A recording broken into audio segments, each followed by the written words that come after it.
Are you sitting in a space where you are struggling with anxiety? Do you feel like a prisoner to the cycles of depression? Do you feel stuck in your life and feel frustrated and lost, but yet you know there is so much more on the other side of this mental breakdown? I want to hold your hand through this therapeutic life healing journey. I will help you navigate emotional healing, spiritual growth, and taking action so you can align your mind, body, and spirit to completely transforming your life. You are worthy of the life of your dreams, of stepping into your power and experiencing your breakdown as your breakthrough. Hey, I'm Aditi. I'm a therapist, a mindset coach, and I want to partner with you so we can heal your life together.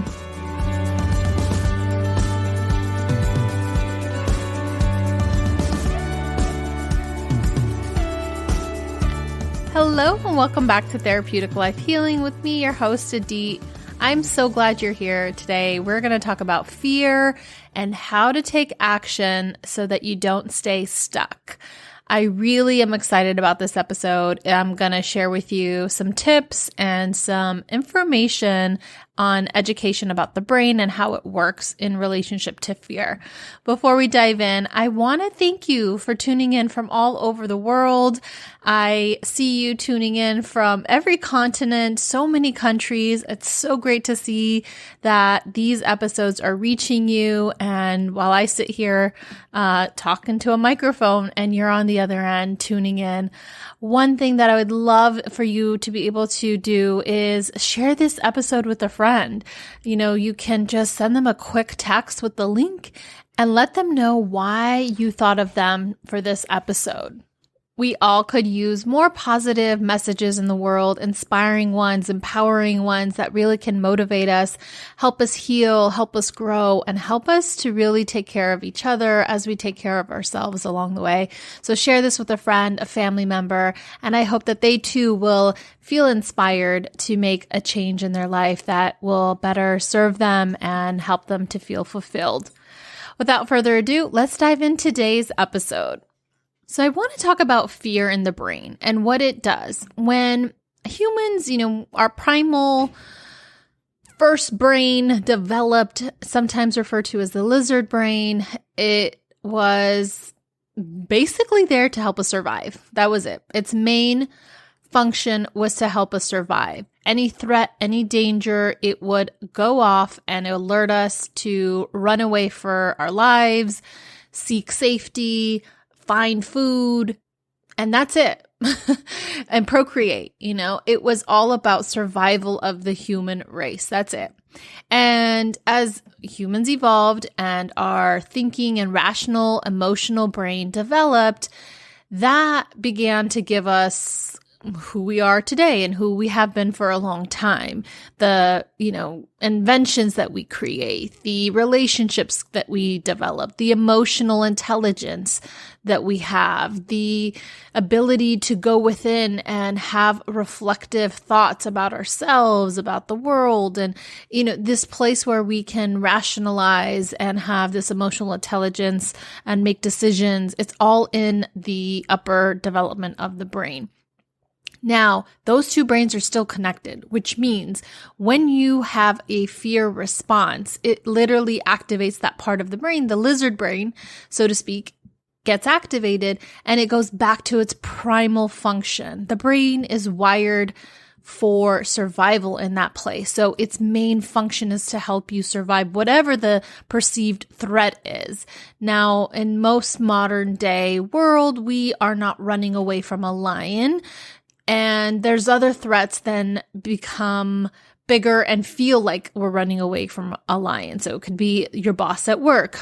It could be the threat of getting fired. It could be your spouse and getting into an argument. It can be financial problems, traffic. The problems and the stressors of this world are never ending, not ever ending. They never end, right? So it's constantly easy to stay in a place of fear because it's constantly being activated to survive. And it's trying to decipher between what is real threat and what is perceived threat. And that sometimes that line can get really blurry, really thin, really fast. So then everything becomes a crisis. Everything becomes scary. Everything becomes a problem. And that's not the case. So we need to slow down and really begin to think about what is the rational fear and what is irrational fear.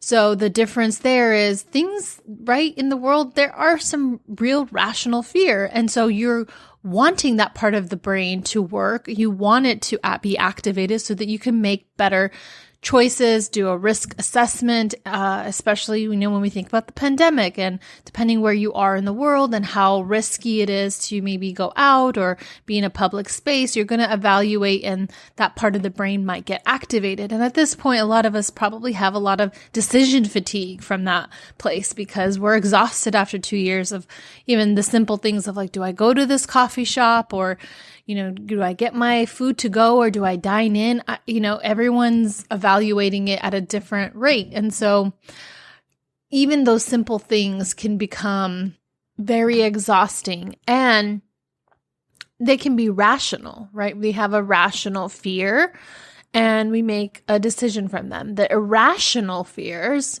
we want to make sure that we also address those.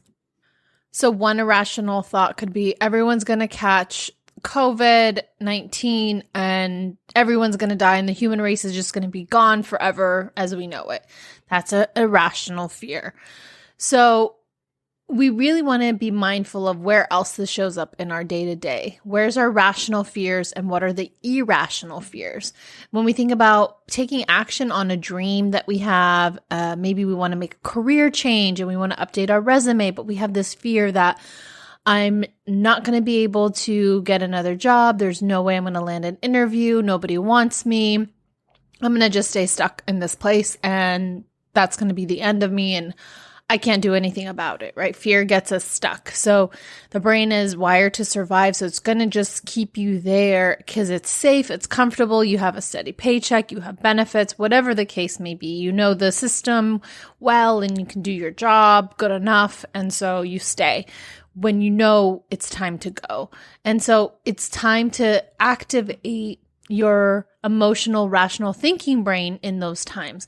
When fear shows up and it wants you to freeze, it wants you to run away, or it wants you to fight back, and then you do something you regret. It's one of those three. It usually is the case. When we have fear show up, we freeze, or we flee, or we fight. That's those three functions basically that come from that place when it's activated in our lizard brain. So for the rational emotional thinking brain, it should acknowledge that you're in a place of fear. So number one, acknowledge that there is something that you're afraid of. There's a fear that is existing. Now you need to acknowledge it and know that it's present. Know the trigger. What is triggering this fear? Is it my boss? Is it financials? What is it? Is it my partner? Whatever the case may be, name it, acknowledge the fear, acknowledge the trigger.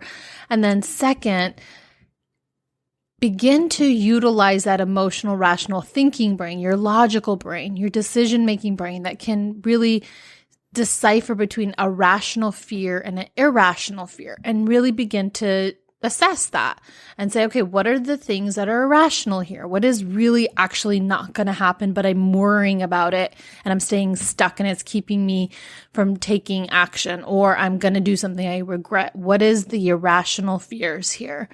And then what are the rational fears? What are the things that I think that are possible that I want to also acknowledge? They might both exist or maybe just one exists. But either way, you make that assessment. Once you acknowledge the fear, the trigger, then make that assessment. What's rational? What's irrational? Then from there, decide what is one small action that you're willing to take, that you're able to really activate that part of your brain that knows it can do better. It can do different. It can make a change happen in the direction. Now, it's not all going to change overnight. So you need to, again, kind of bring yourself back to the process that nothing changes overnight. Now, if you want something to happen, you're going to have to take small baby steps, and that is okay. Fear keeps us stuck thinking, oh, it's too overwhelming. It's never going to happen. Why even bother? But when we begin to take small, actionable steps, then that begins to change. We build confidence. We begin to see that it is possible. Hope begins to light up. And then we slowly but surely get to the top of that staircase, and fear doesn't rule our life. So I want you to think about, what is that fear in your life? What is the trigger? Acknowledge it. Talk to it. Assess what is rational, what is irrational. And then lastly, the step that is most important after all of that is to take action. One small baby step. I don't care how tiny it is. Even if it means that you are talking to somebody about it, that can be your action step for now, because you don't know what can come from that conversation that can inspire you, motivate you, and push you to the next step. Clarity comes in all these different ways. Even if the action is to go for a walk and think about what you've acknowledged, what the trigger is, and talk to yourself, that is an action step. That's what I mean. Break it down so small that you can do it today, tomorrow at the latest. So focus on those steps to be able to really build a different relationship with fear, because we all have it. Some of the most successful people are not fearful. They have fears. The difference is that they have conquered them, that they have acknowledged them, and that they now have a different relationship, so that when fear shows up, they have a system in place that really helps them, guide them to get through it, so that they're not viewing everything as a crisis, and that they can take action still with the fear, that it doesn't rule them, it doesn't keep them stuck, that they're not fighting back and regretting their words or their actions, but they're really thinking, they're responding, not reacting. Fear will have you react. And when we're thinking about it clearly, focusing, then we are acting from a place of clarity, a place of emotional intelligence, and you have all of that already within you. That's why you have that developed brain. Use it.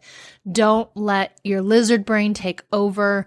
And when it does, in moments it needs to, let it, because there are also times when we need our survival brain to get activated. When we're crossing the street and we see a car coming and you jump out of the way, or you push somebody out of the way before they get hit, we need it to work at that point, because it has to be that quick, that precise to jump out of the way from danger. And so I don't want you to completely shut that place down in your brain. I want you to build a different relationship with it that knows the difference between when it's time to use it and when it's time to stop and take action and see what changes can come into your life from that place. I trust this episode has been inspiring in some way to you. Take what worked, take what is standing out to you, and apply it. Take action today. And I want you to listen to this episode as many times as you need to get to that place. Share it with a friend. I want you to think of one friend, one family member to send this episode to, share it with them, and let them know why you're thinking of them for this episode, to tune into it. And then share with each other. Begin to have that accountability partner in your healing journey, your transformation journey, your growth journey, whatever it is that you're calling it and resonating with you. At the end of the day, we're all trying to figure out this thing called life, one day at a time. And I trust that this episode will hopefully get you a little bit closer to figuring out what is best for you and is serving you. Thank you so much for taking the time to tune in today's episode, and I will meet you back here next week. Until then, take good care, friend. Take good care of yourself. Take good care of each other. Thank you so much for listening to the Therapeutic Life Healing Podcast. If you found this episode helpful, please take a moment right now and think of one friend you can share your biggest aha moment from this episode. And if you haven't already, please leave me a review. I read each and every single one of them. I know you're someone who values helping others, and by taking these actions, you help me help more people. And as a thank you, I would love to send you my free swirl quiz to help you discover your unique life balance and boundaries. You can access this free quiz by going to aditc.com and signing up. I hope you find the moments of peace throughout your week you so deserve. Be well, friend, and see you next Friday.